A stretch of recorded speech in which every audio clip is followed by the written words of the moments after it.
Se olisi elokuinen perjantai ja aika lähteä viikonlopun reissuun.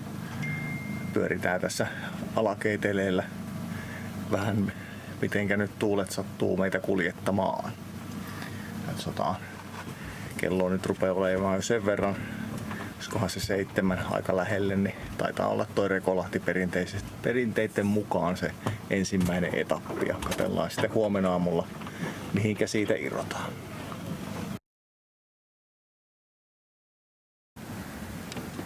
Tässä sitä nyt lillutaan.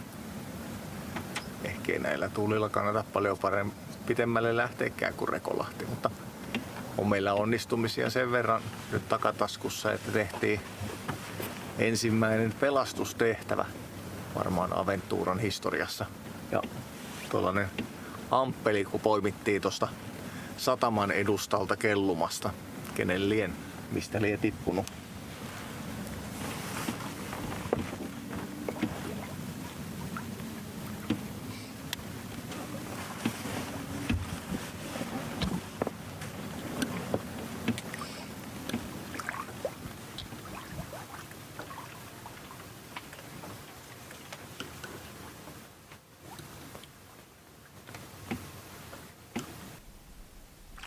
Ei se auta kuin yöpuolen ruvottava täällä Rekolahdessa. Huomenna on uusi päivä. Katsotaan mihinkä se meidät kuljettaa.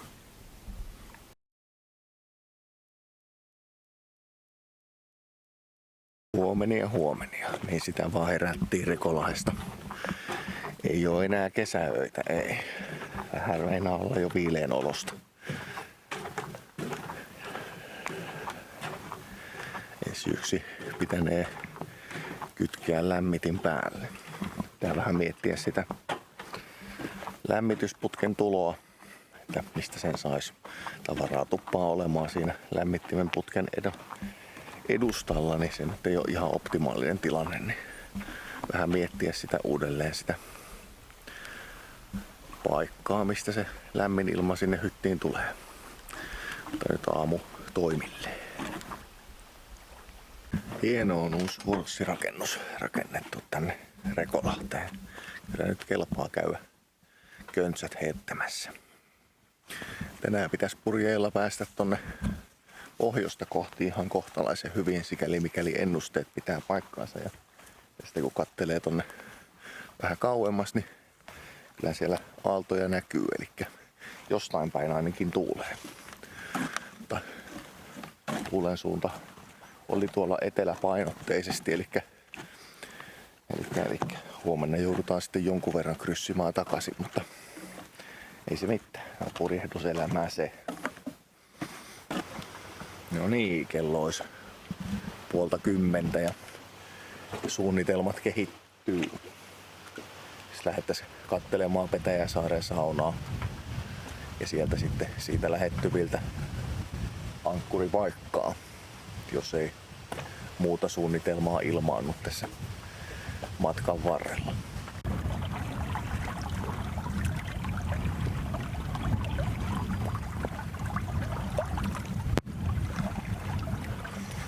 Rekolahti taakse jäi kohti pohjoisempia osia Alakeitelettä. Hyvässä tuulessa päästään sinne. Katsotaan. Pokalla mennään nyt aluksi ainakin. Katsotaan mitenkä tuuliolosuhteet kehittyy.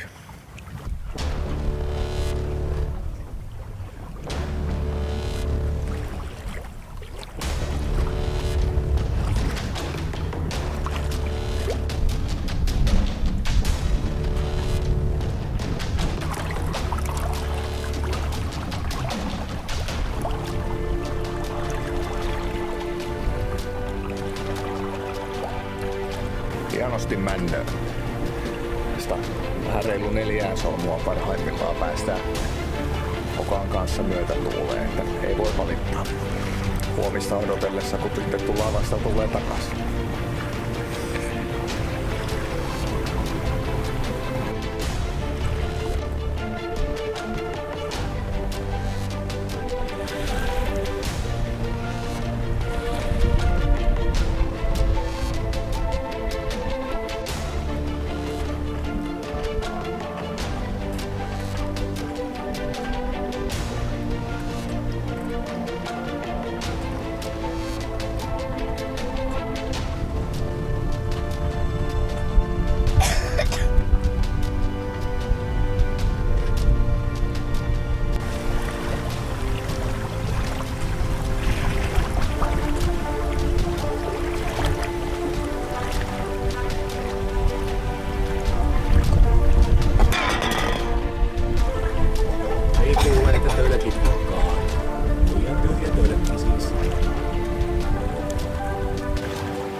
kailatusta ja puitten lehtien huminaa.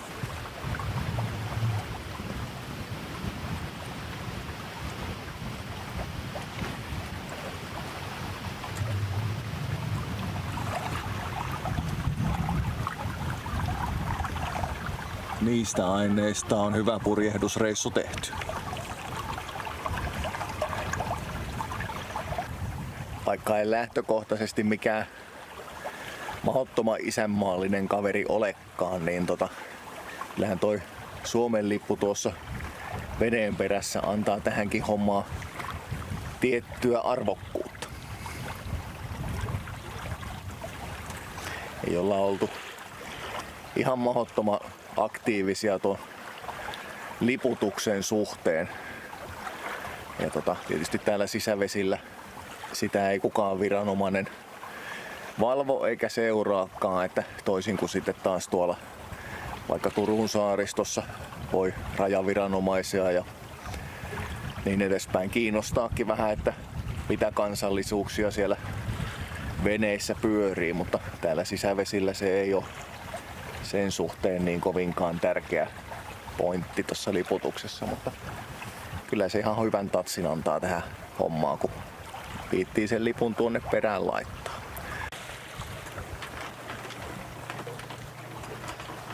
Mamma teki keksinnön, ettei perse liu istumakaukalossa. Liukuestematto pyllyn alle. Niin no, lounastauko pietty ankkurissa ja matka jatkuu. Vähän vaisummat tuulet noin äkkiseltään, mutta odotellaan hetken aikaa. Ehkä ne sieltä meidät löytää.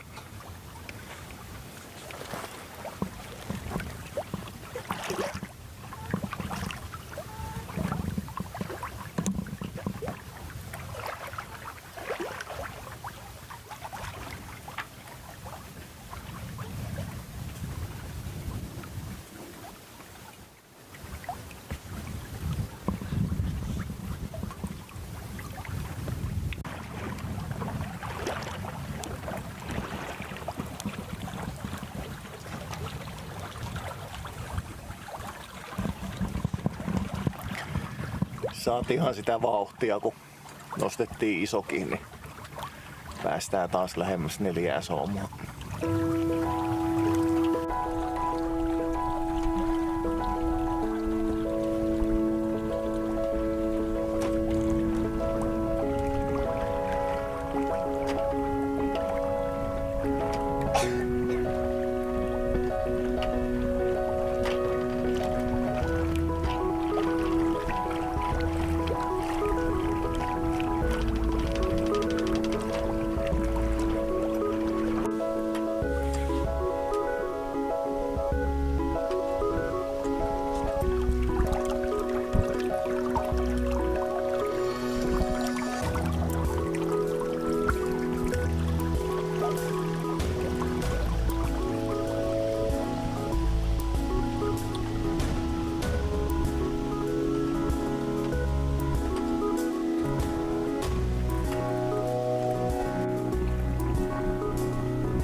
Sumiainen jäi taakse ja siinä tuli päivällinen syötyä. Käydään sitten katsomassa Petäjäsaaressa, että mahuttaisiko me sinne saunatuokiolle. Melkoisen tiukan väylän ovat Sumiaisen satamaan tehneet. Merkattu väylä. Valtaosa paikallisista taitaa mennä tuolta saaren toiselta puolelta, mutta mennään nyt tätä merkattua väylää pitkin. Katsotaan kuinka tässä käy, kun Isoniemen ja pienen Petäjäsaaren välistä oikastaan. Sehän ei ainakaan merkattu reitti ole, mutta Navionicsin karttasovelluksen myötä olisi 6-7 metriä vähintään vettä, niin siitä nyt ehkä uskaltaa mennä, mutta katsotaan kuin käy, koliseeko vai ei. Ei ollut nyt meille tilaa Petäjäsaaressa, joten Plan B ja ankkuriin ja uintia ja niin edespäin.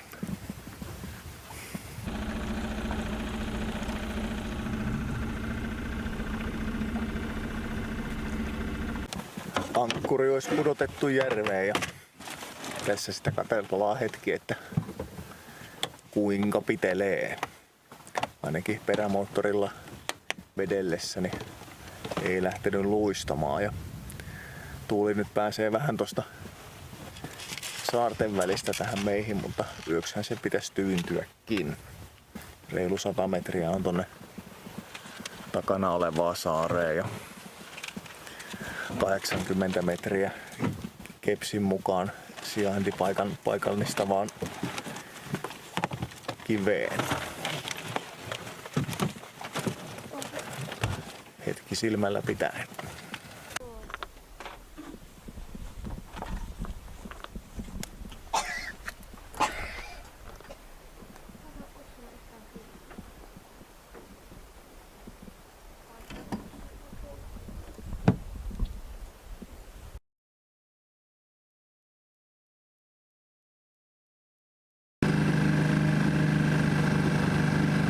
Se olisi sunnuntai ja kotiin lähtö.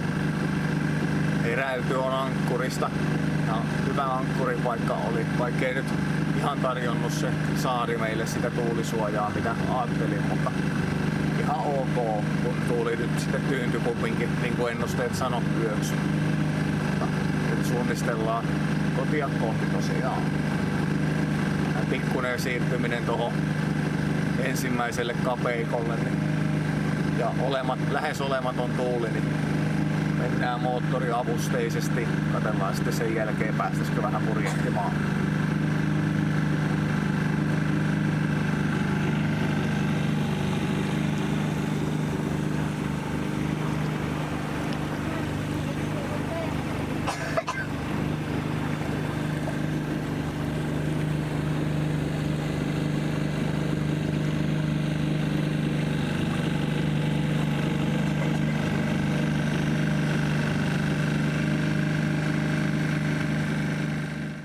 Vieno vire, päästään hyvin 2-3 solmua heti tosta Listonsalmiko toi nyt sitten oli jälkeen.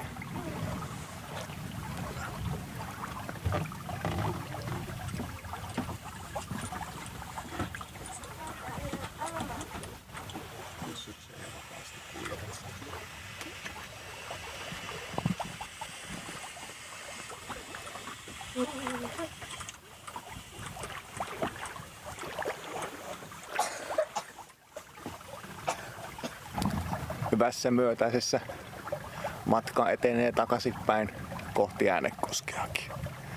Katsotaan mitenkä tilanteet muuttuu kun päästään tuohon Ukonselälle, mutta oletettavasti kun tässä mennään sivumyötäisessä, niin siellä päästään ehkä kumminkin sitten sivutuulessa kivasti eteenpäin. Mutta totuushan toki on tarua kummempaa näissä järvisissä tuuliolosuhteissa.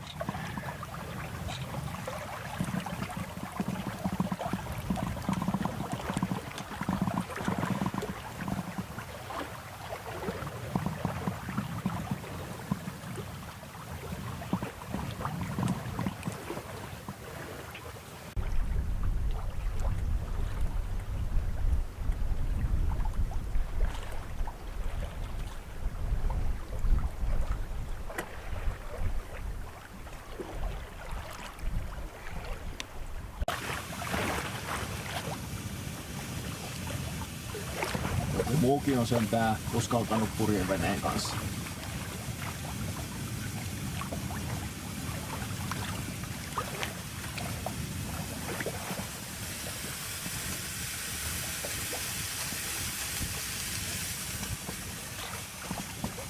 Kanttarellit paistuu siellä samalla.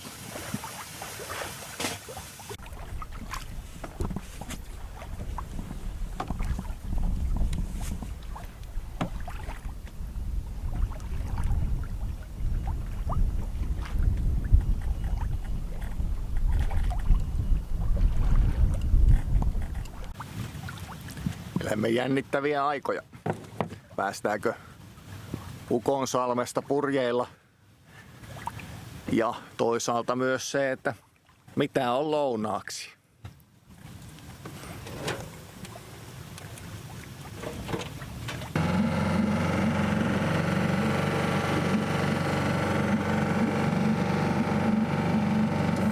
Moottori on käynnissä varmuuden vuoksi.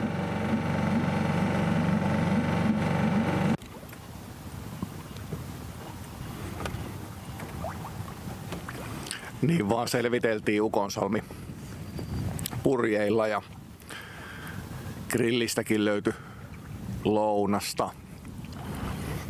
Ja selvisi sekin arvotus. Mammalle perunamuussia ja kanttarellit tuli jo äsken syötyä ja meille hotdogkeja. Eli Lidlin pakastesämpylöitä tuoresämpylöitä ja makkaraa väliin. Paluuliikenne on ihan sopiva. Veneitä menee vähän väliä ohi. Löytihän ne etelänpuoleiset tuuletkin meidät. Totta kai tässä Rekolahden kohdalla, eli 2-3 mailia satamasta, niin tässä nyt sitten kryssitään maaliin.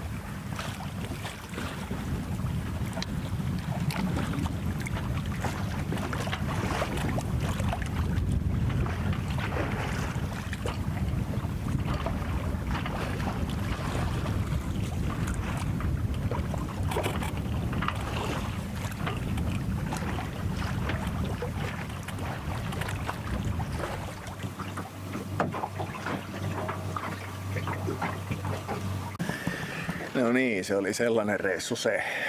Elikkä 2 yötä veneessä ja tarkoituksenahan oli, että oltaisiin käyty Petäjänsaaressa saunassa, eli että pysyttäisiin Alakeiteleen puolella ja siinä ei nyt onnistuttu, sen verran oli kansotettu viikonloppu siellä, että ei sinne päästy, mutta ei mitään. Matkahan onnistui ihan semi-ok ja purjehdukseen mukaisestikin niin ihan hyvin. Eli vaikka nyt viimeinen 4-5 mailia olikin vastatuulta, niin hienosti päästiin luovimaan sitten satamaan asti. Mutta kiitos, että oot katsellut ja jatkoa seuraa taas jossain vaiheessa. Tässä vaiheessa ei osaa vielä luvata, että mahtuuko tähän syksylle vielä kuinka reissua, mutta riippunee enemmän säistä kuin ihmisistä. Ei muuta kuin se on moro. Island, floating in the sky. I'm high above the world I used to know, and I'm far from any danger, safe from any failure. Guarded, I found shelter in the storm. I'm hiding in the blue, safe between the clouds.